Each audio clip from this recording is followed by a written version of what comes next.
Good afternoon to you. Mark Sott of HurricaneTrack.com here with your hurricane outlook and discussion. It is Monday, October 5th, 2020, and we have a very dangerous situation that's probably going to be unfolding in the Caribbean Sea and eventually the Gulf of Mexico with Tropical Storm Delta.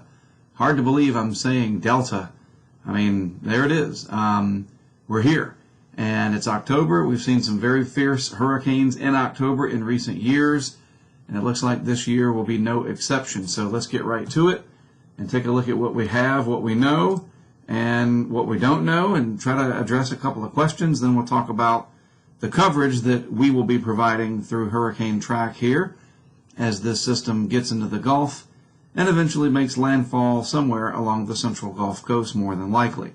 So from the National Hurricane Center, the 11 o'clock update this morning, here's Gamma.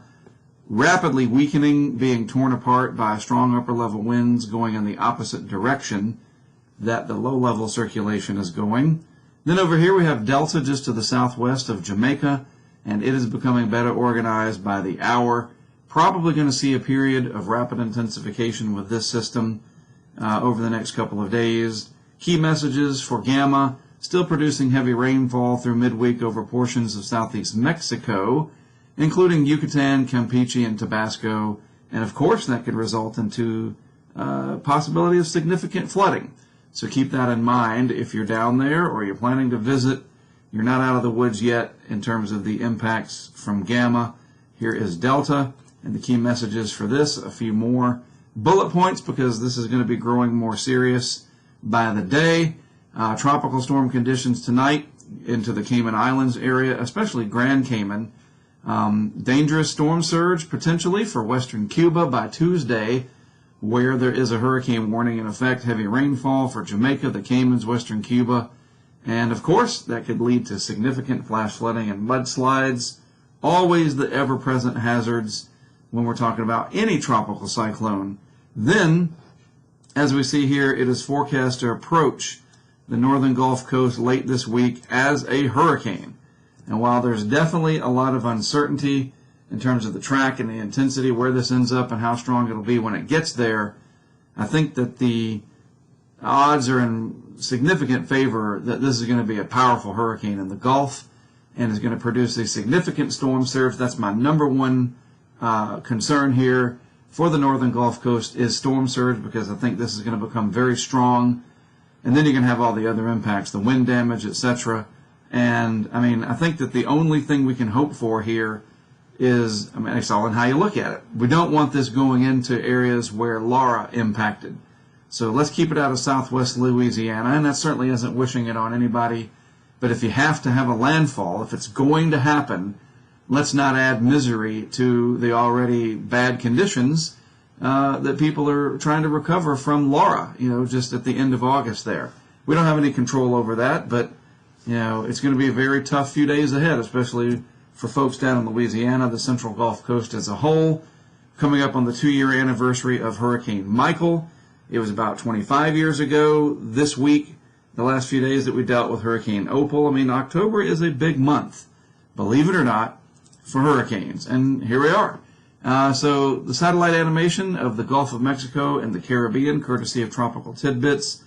There's the low-level center of Gamma, and the upper-level energy and some mid-level energy is up here trying to percolate around.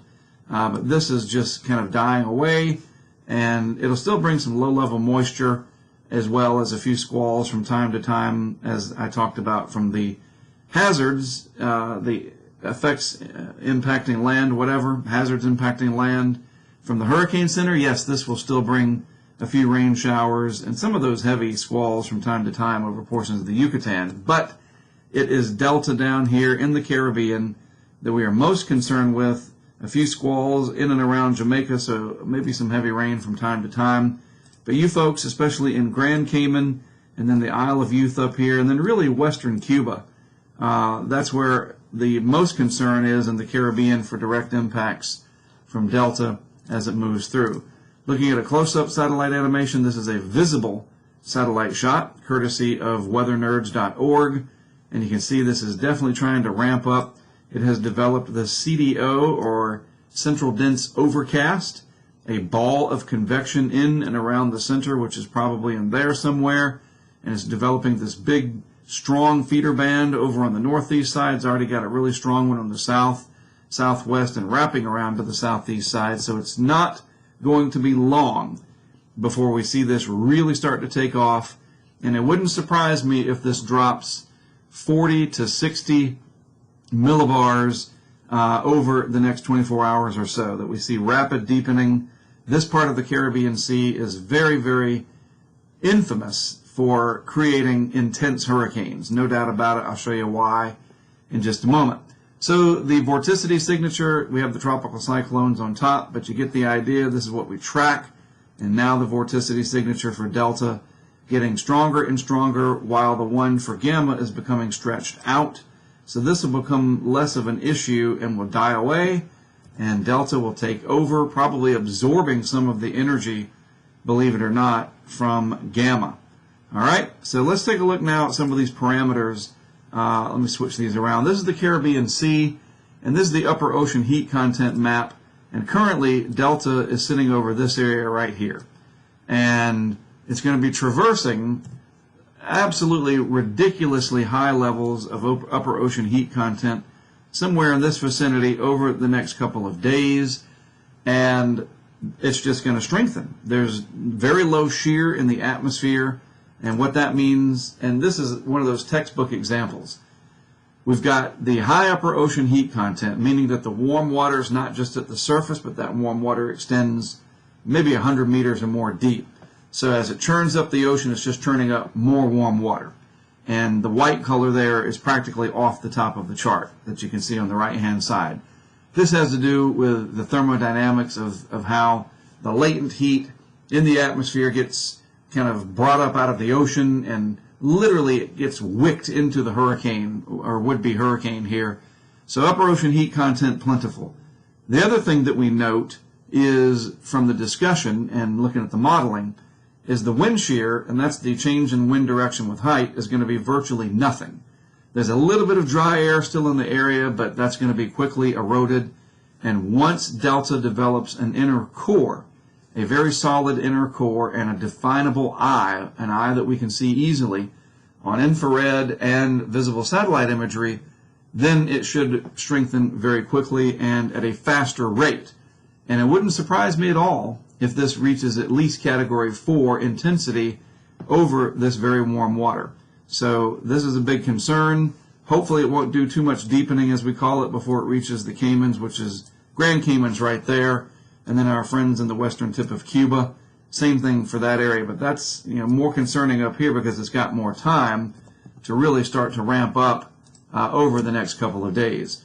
Once it moves into the Gulf of Mexico, this is where it becomes tricky, and the path is going to literally mean everything. All right, so if it comes on out, let's just use this, and let's use black. That'll show up really well. So if this comes on out through the Yucatan Channel and heads generally northwest and then turns back this way, just as an example. And this is generally what the National Hurricane Center shows. And it could be anywhere in this area through here. It can kind of draw our own cone in there. That gives it more time, as you can clearly see, over some upper ocean heat content that's still formidable. It's lower values, but it doesn't mean that there's nothing. It doesn't mean that the water is 50 degrees. It is definitely cooler right up here near the shelf, as we call it, the continental shelf. Definitely cooler water there. And those last few hours before landfall, it will start to fill. And what we mean by that is the pressure will start to rise. The eye will start to, kind of collapse on itself. You'll probably see it, hopefully, clouded over. And it'll start to weaken again, hopefully. Hope, though, is not a planning tool. You can't just say, well, I'm hoping that it's going to dissolve and really fall apart like Lily did in 2002. Every hurricane is different. And one of the things that we have seen this year is they have all strengthened right up until landfall. And hopefully, who cares about a Microsoft account problem? Hopefully this will buck that trend and it'll weaken. But that being said, that's the wind part, that the wind field will start to be less intense, that the convection will start to come down. That's thunderstorm activity. Bottom line, it should start to weaken. From a thermodynamic perspective, the water here close to Louisiana, assuming that's where this goes in, is cooler. But the more time it stays over this, it's all going to matter where it tracks. It really does, because there is still enough of this warm water out here that it'll only be within a day of landfall, maybe less. And unlike Sally, back in September, in mid-September, this is not going to be crawling along, more than likely. It should be moving on through, and so it's going to take time for this to weaken. And the big problem is going to be storm surge that comes in along the Louisiana coast here, and that will already be set in motion. As this comes across and makes that turn, it's that right front quadrant there that we're most concerned with, and that'll extend up into the Mississippi Sound as well. And even areas all the way over to Dauphin Island and points east will get some storm surge from this. It's that onshore flow with that shallow shelf water that we have to be concerned with. So, it's going to get very strong, and it's going to frighten a lot of people, and, rightfully so, because I really think this is going to become at least as strong as Laura. It certainly has the potential. 150, maybe 160 miles per hour wouldn't shock me at all. The makings are there, and when I show it to you in the modeling here, I think you'll be even more convinced of that fact. So the GFS, that's what we're going to look at today. Let's just focus on this global model because it seems to have the best handle on it right now from the global model perspective. The European has just been awful this year at tropical cyclone forecasting, generally speaking, and the GFS seems to have a pretty good handle right now, so we'll just look at that from the 12Z run today, right there, 12Z, GFS, 850 millibars of the atmosphere. So what we're looking at is about 5,000 feet up, and this tells me about the structure of the skeleton of the system. That's the way I look at it, the 850 millibar vorticity. And when that looks round and formidable, especially the round part, that shows me that we have a very intense system. We can look at the pressure and all of that. That matters, but to me it doesn't matter. What I want to look at is this part of the storm, the hurricane, to be. And if it's really well developed, then we know everything above it is going to be well developed, generally speaking. That's how I look at it. That's not necessarily the way to look at it. That's just how I've done it ever since I could look at these models. I think that dates back to about 2003 that I really started using the GFS and understanding the different layers of the atmosphere. All right, so let's put this into motion. And by the way, what's what? Well, here we have, first of all, let's get it to where you can see. This is gamma and the leftover circulation and vorticity of gamma. This is delta down here. All right, so that's what we're looking at. Now let's put this into motion frame by frame. We got 24 hours. Gamma starts to weaken further over the Yucatan. And right here, right off the bat, you can see delta down there definitely becoming stronger and more defined in the vorticity field. It moves up by 36 hours, going to cut through the Yucatan Channel pretty close, at least according to the GFS here, to the northeast tip of the Yucatan.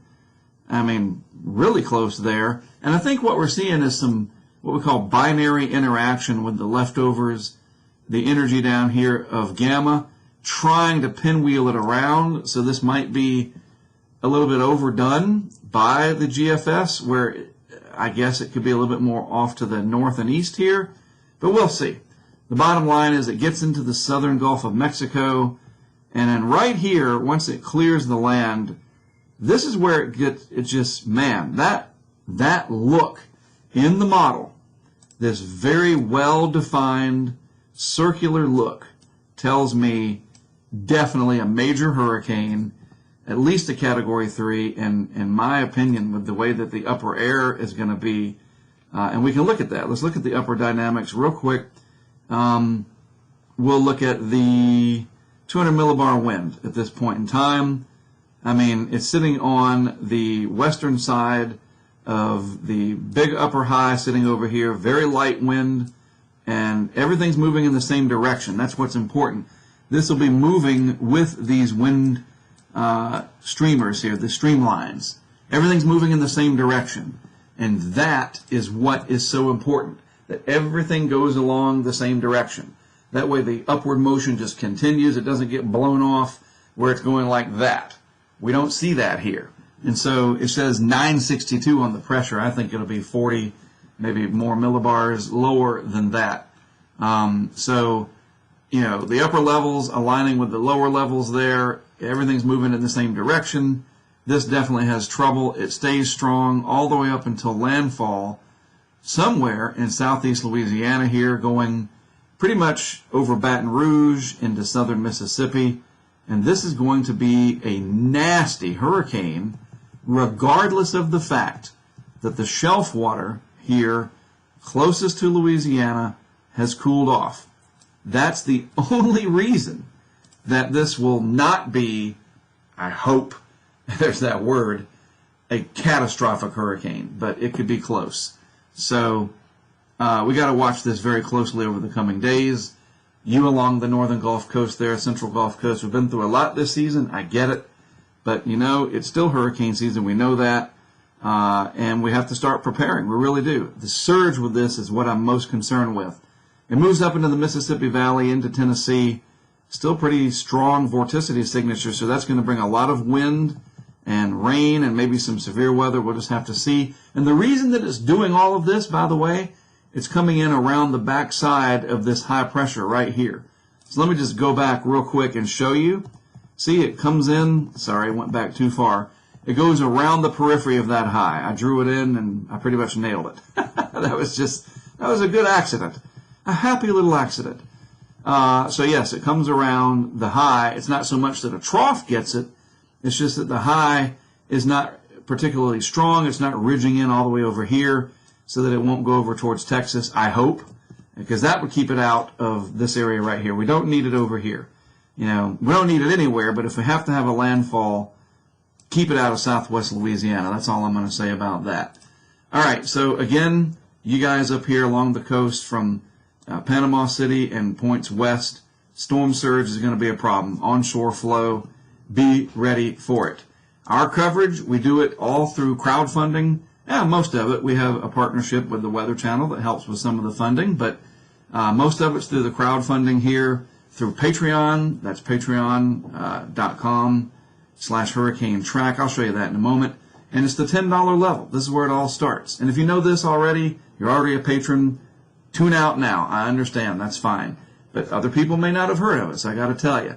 Where do you log in once you sign up? You log in right here on the HurricaneTrack.com homepage, and then you get access to the Insider site, and there's our chat, our Twitter. These are our actual members in here, and all these different menu items up here, the live tracking map. Oh my goodness, this thing right here, I'm telling you, this is worth the price of admission right here. This was created by one of our patrons, Will Woodgate, in cooperation with a couple of our good friends and colleagues over the years, and this is an amazing tracking map. It's interactive. You can zoom in. You got layers over here. You can turn on our cameras that we'll be setting up, the weather station that'll be out there. There's none right now. Interactive watches and warnings. There is no other tracking map like this anywhere in the world, and that is an absolute fact, and it is 100% crowdfunded. We've got our cameras. These will all change, of course. This is left over from Tropical Storm Beta. You can watch the cameras on this dashboard, or you can watch them, for example, in the map itself at the U.S. Virgin Islands. We have a live camera down there. Two of them, actually, one in St. Thomas, one in St. John, as I wait for my slow internet here at the house to populate. Thank you. We'll be setting these up for what will be Hurricane Delta as well. So we do all of this through your support. That's how it's funded, okay? And in return, you become part of something extremely innovative, helpful, live data, updates. We got Jack Sillen that provides commentary and contribution in the form of blogs through Patreon. It's a truly remarkable thing. If you're in the position to get involved and help support the project, that's how you do it. The link is in today's description. Spread the word, too. Let's let people know. Like and share this video, as they say. That helps to get the word out as well. And really, what we're doing is absolutely unique than any other entity in the world. There's lots of chasers, lots of media, and they all do a fine job. Most of them do. I don't know everybody. I assume they do. But what we're doing is different. This crowd-based science, we get people involved. It's not just a one-way, pay me money, buy something from me, and you get something in return. It's not that. It's a cooperative. And that's how we're able to do all this. All right? That's how I'm able to make a living and hopefully provide you with some excellent, useful information. And I would say our live coverage is second to none, and I hope you can get involved. It would be great to have you. All right, that's it. I'm going to start, continue with my packing and getting stuff ready to go. I will be leaving North Carolina tomorrow. I'll be working with Brent Lynn. He's one of our patrons. He's actually a contributing physically and fiscally, with an F, financially. He's from the Virgin Islands. Brent will be helping out. Greg Nordstrom from Mississippi State University will be helping. And we're going to nail it. We're going to do the best we can. We're going to have some tremendous live coverage at what will hopefully be the last event of the year. We shall see. You never know the way this year has gone. Everybody hang in there. I appreciate it that you tuned in. As always, buckle in. It's going to be a crazy week ahead. I wish you all the best down there. I empathize at what you're going through. I'm here to help. I am Mark Sudduth, HurricaneTrack.com. I'll talk to you some more tomorrow.